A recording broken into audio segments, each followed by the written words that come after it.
The roar of the crowd did not grant salvation.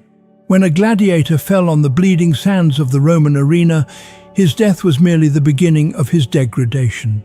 We imagine the lowered thumb, the final sword thrust, and the sudden quiet of a warrior finding peace. But the Colosseum was an industrial machine, and a dead fighter was simply a byproduct that needed to be processed. For the men who entertained the empire with their final breaths, defeat meant facing a post-mortem reality designed to strip them of their humanity, their bodies, and their souls. The spectacle wasn't over. The violence was just moving out of the sunlight. Dragged through the gate of death by hooks. The sand was still wet when the attendants stepped into the arena. There was no moment of silence. As the victor raised his weapon to the cheering stands, a specialized crew entered the fighting floor to dismantle the aftermath. They were not dressed as medics or neutral arena workers. They arrived as figures from the underworld. One attendant wore the mask of Charon, the mythical ferryman who carried souls across the river Styx. Another was dressed as Mercury, the messenger god who guided the dead to the afterlife. This theatricality served a dark purpose. It maintained the illusion of the spectacle, ensuring the crowd never had to look at a simple murder. They were watching a mythological transition. But the physical reality was brutally pragmatic. The attendant dressed as Mercury carried a heated iron wand. He pressed the glowing metal against the fallen gladiator. This was not a ritual. It was a test to ensure the fighter was not feigning death to escape the victor's final blow. If the body flinched, the Charon figure stepped forward, wielding a heavy wooden mallet. A single heavy strike from the mallet finished what the opposing gladiator had started. That's where the illusion ended. Once the death was confirmed, the body was no longer treated as a fallen warrior. It was an obstacle. Arena attendants produced heavy iron hooks, securing them firmly to the gladiator's ankles or wrists. The human body is incredibly heavy, and lifting a dead man covered in sweat, oil, and blood was inefficient. Dragging was faster. The attendants hauled the corpse across the sand, leaving a wide, dark trail in their wake. They pulled him toward a specific exit, the Porta Libertinensis. Named after Libitina, the Roman goddess of funerals and corpses, the gate of death was the final threshold. Gladiators entered the arena through the gate of life, standing tall and saluting the emperor. If they lost, they left through the shadows of Libitina's arch, dragged on their backs, their faces scraping against the earth. Behind that gate lay the Spoliarium. This was the arena's stripping room, a damp, blood-soaked corridor where the dead were processed. Here, armor was pried off stiffening limbs to be washed, repaired, and handed to the next man waiting in the barracks. Weapons were recovered. The gladiator had been a massive financial investment for his owner, the lanista, and the state ensured that the armor outlived the man. In the Spoliarium, the transition was complete. A man who, minutes earlier, had tens of thousands of people screaming his name was reduced to stripped meat on a stone slab. The armor stayed. The body had to go. Dumped unclaimed into Roman garbage pits. They called it a burial. The reality was a disposal. Once stripped of their valuable gear, the bodies of defeated gladiators faced a grim sorting process. Roman society was deeply stratified, and that hierarchy extended directly into how a corpse was treated.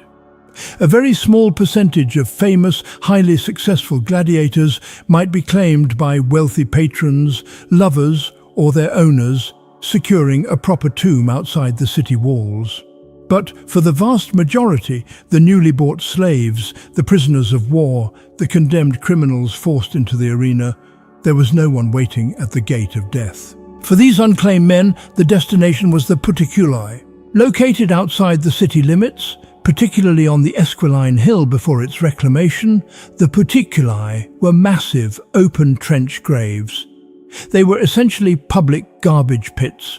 Rome was a city of 1 million people, generating an overwhelming amount of refuse, animal carcasses, and human dead.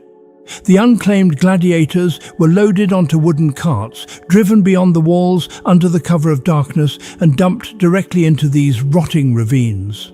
There were no markers. There were no prayers.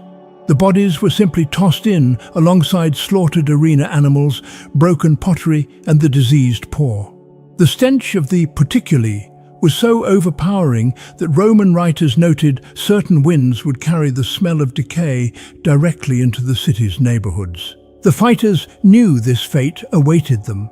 The terror of the garbage pits was a heavy psychological burden in the barracks. To combat this, gladiators formed collegia, burial clubs. These were fraternal organizations built by men who knew they were going to die violently. Gladiators earned small amounts of coin from victories or tips from the crowd. Instead of spending it, they pooled their money into the Collegium Fund. The sole purpose of this club was to ensure that when a member fell, the survivors had enough money to claim his body from the Spoliarium, buy a modest plot of land, and afford a basic stone marker. The system reveals a quiet, desperate solidarity among the doomed.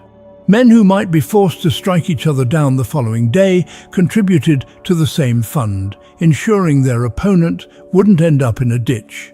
The surviving epitaphs paid for by these clubs are hauntingly brief. They list the fighter's arena name, his combat style, his number of victories, and the name of the brother-in-arms who bought the stone. But a collegium required money, and it required time to join. A newly captured slave thrown into the arena for his first fight had neither. When he fell, his brothers in the barracks could not save him. The cart waited. The trenches gaped. Yet, even before the cart reached the edges of the city, parts of the gladiator were sometimes siphoned off. Rome was a deeply superstitious empire, and to the citizens watching from the stands, a dying fighter was not just a tragic sight. He was a medical resource. Blood sold and drunk to cure epilepsy. Rome did not just watch its gladiators die, it consumed them. In the Roman medical understanding of the world, a gladiator was a vessel of concentrated virtues, a potent mixture of masculine energy, vitality, and martial strength. They believed that this life force did not vanish the moment a sword pierced the heart. It spilled out into the blood. And where there is a perceived resource in an empire, a market inevitably follows. The most shocking post-mortem violation of a gladiator's body occurred right on the arena floor, sometimes before the hooks even arrived.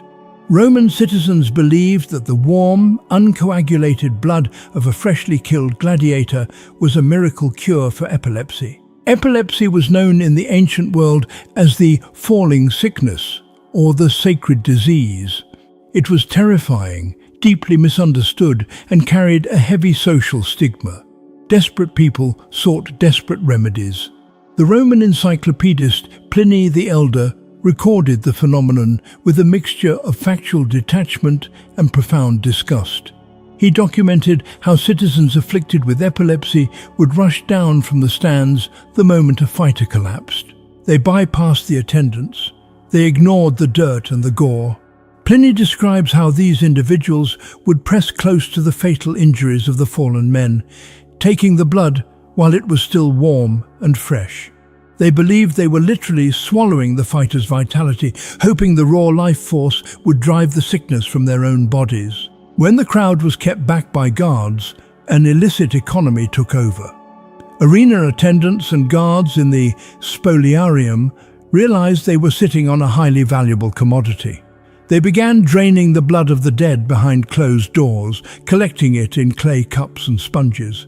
This blood was then smuggled out of the amphitheatre and sold at exorbitant prices to the desperate and the sick in the alleys behind the Colosseum. The commodification did not stop at the veins.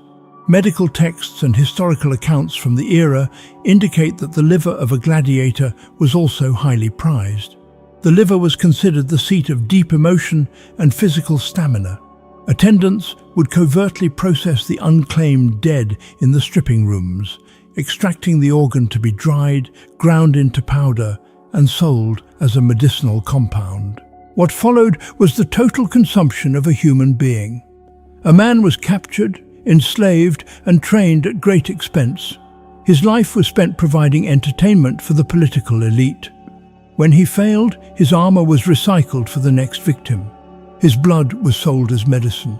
His organs were ground into dust. The empire extracted every possible ounce of value from his physical form until there was nothing left to exploit. But the Roman establishment was not satisfied with destroying just the body. The legal system had already ensured that the gladiator's spirit would suffer the same fate. Denied sacred burial rights for eternity. Roman law declared them dead long before they entered the arena. To understand the ultimate cruelty inflicted upon fallen gladiators, one must understand the legal concept of infamia. Under Roman law, a citizen possessed a strict set of rights, protections, and social standards.